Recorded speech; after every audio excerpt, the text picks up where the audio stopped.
श्री गुरु योगी जी प्रमुख जी तार्या पर ब्रह्मणे वंदो संत महंत स्वामी गुरुने कल्याण दाता तमे कृष्णाख्यं व्यासदेवं च वन्देऽहं वेद पंडितं ग्रथितो येन दिव्योऽयं ग्रंथो ज्योतिर्यसंवरः।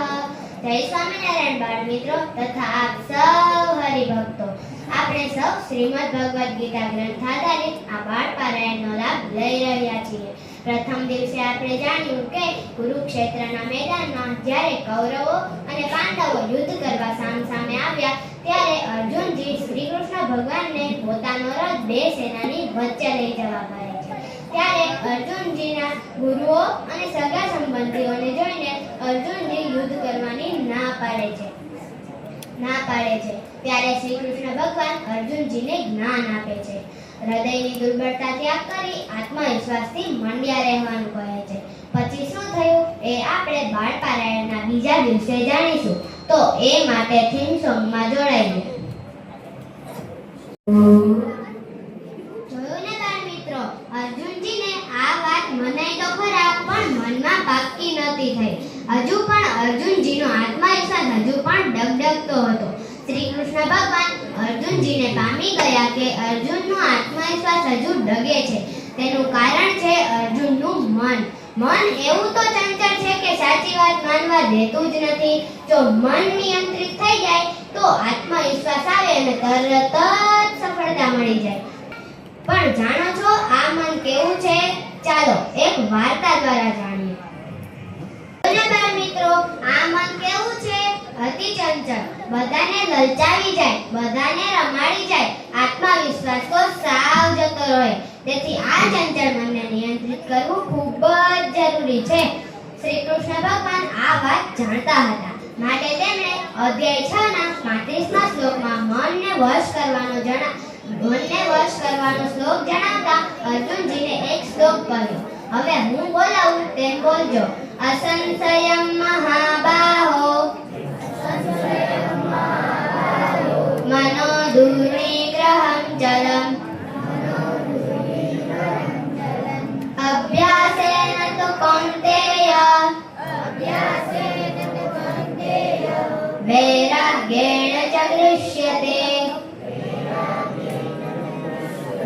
આ શ્લોકમાં શ્રી કૃષ્ણ ભગવાન કહે છે અસંશયમ મહાબાહો મનો દુર્નિગ્રહં ચલમ, એટલે કે હે મહાન બાહુવાળા અર્જુન, મનને નિયંત્રિત કરવું ખૂબ જ અઘરું છે, પણ અભ્યાસેન તો કૌન્તેય વૈરાગ્યેણ ચ ગૃહ્યતે, એટલે કે સતત મહેનત અને પુરુષાર્થ દ્વારા આ ચંચળ મનને નિયંત્રિત કરી શકાય છે।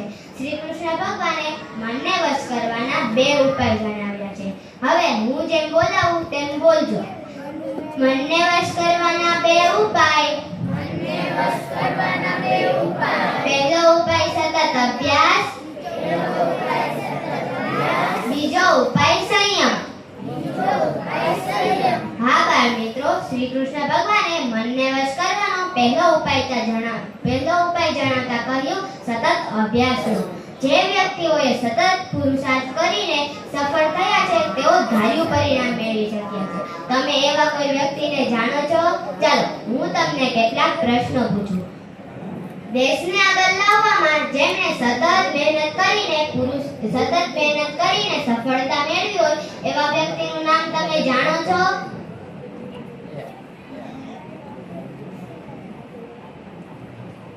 ઉદ્યોગ ધંધામાં જેમણે સતત મહેનત કરીને સફળતા મેળવી છે એવા કોઈ વ્યક્તિનું નામ તમે જાણો છો?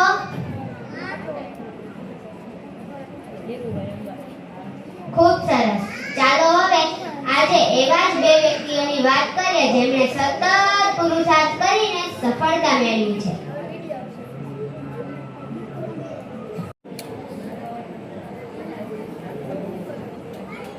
જોયું ને બાળ મિત્રો, અબ્દુલ કલામ અને સચિન તેંડુલકર ખૂબ જ સફળ થયા। તેનું કારણ હતું તેઓએ સતત પુરુષાર્થ કર્યો।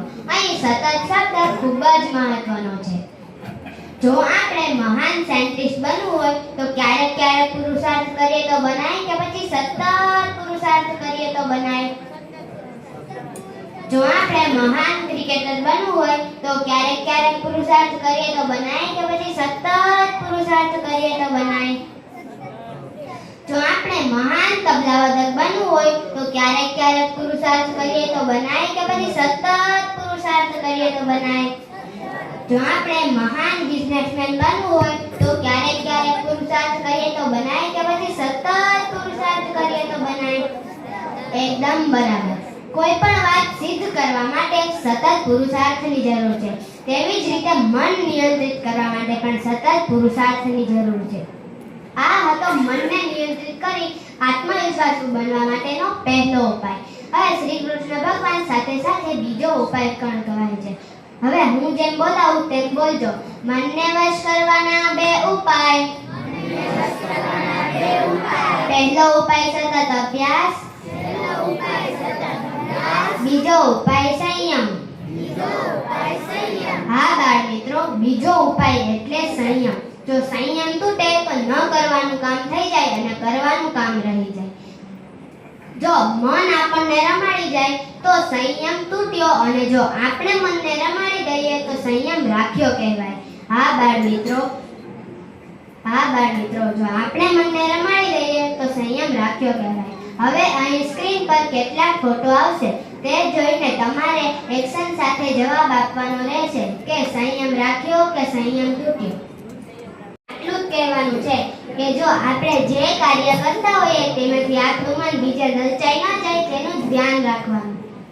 આપણું મન સૌથી વધુ ક્યાં લલચાય છે તમને ખબર છે? ચાલો સંયમ તોડનાર એક માયાવીને મળીએ. જોયું ને બાળ મિત્રો, આ મોબાઈલના કારણે આપણો સંયમ તૂટે છે. હવે તમે કહેશો કે અમારા હોમવર્કની પીડીએફ તો મોબાઈલમાં જ આવે છે, તો મોબાઈલ તો જોઈએ. અમારે કોઈ પ્રોજેક્ટ કરવો છે તો પણ મોબાઈલ જોઈએ. તો મોબાઈલ વાપરવો કે ન વાપરવો? ચાલો એ જાણીએ ગુરુ હરિમાન સ્વામી મહારાજના એક વિડિયો દ્વારા.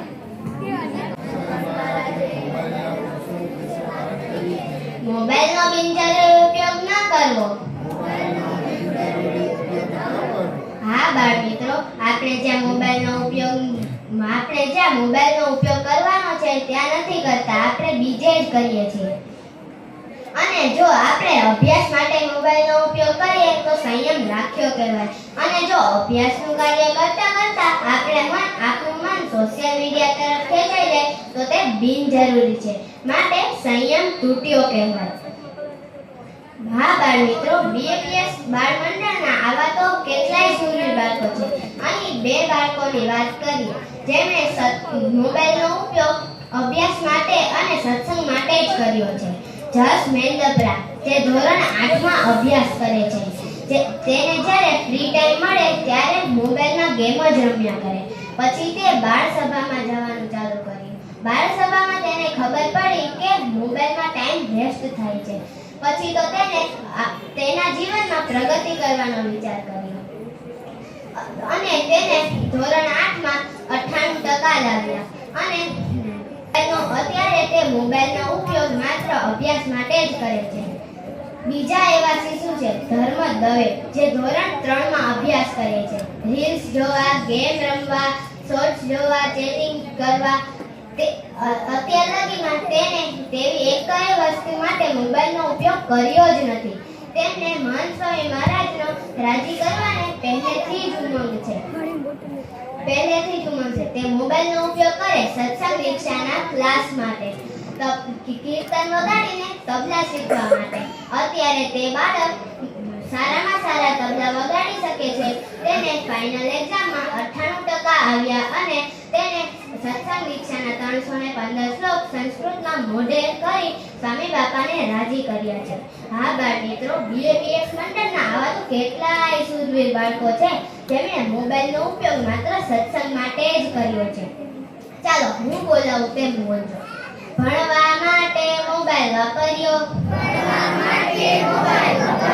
સંયમ રાખ્યો. ગેમ રમવા મોબાઈલ વાપર્યો. સંયમ તૂટ્યો.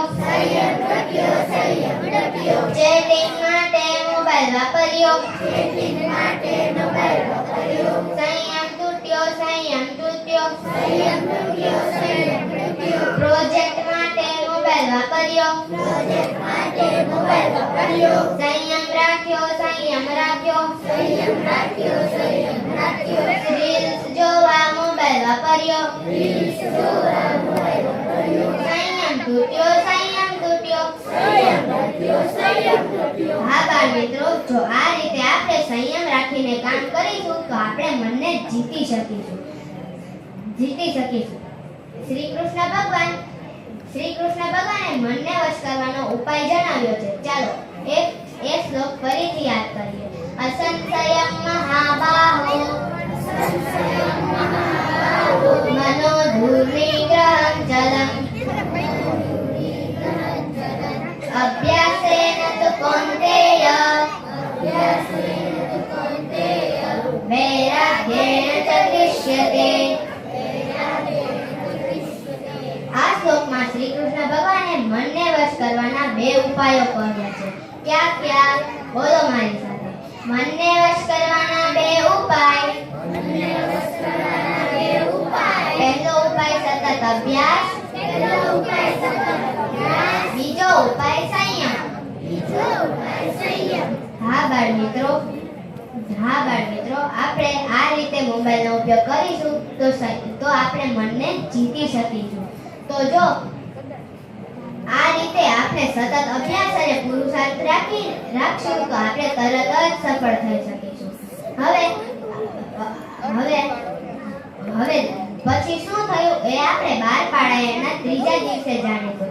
અર્જુનજી યુદ્ધ કરવા ગયા, તેમનો શોક દૂર થયો તે આપણે 12 પારાયણના ત્રીજા દિવસે જાણીશું. ત્યાં સુધી સૌને જય સ્વામિનારાયણ. इति श्रीमद् भगवत गीता ग्रंथ आधारित बाल पारायणेषु द्वितीयो दिवस समाप्त. स्वामी नारायण नारायण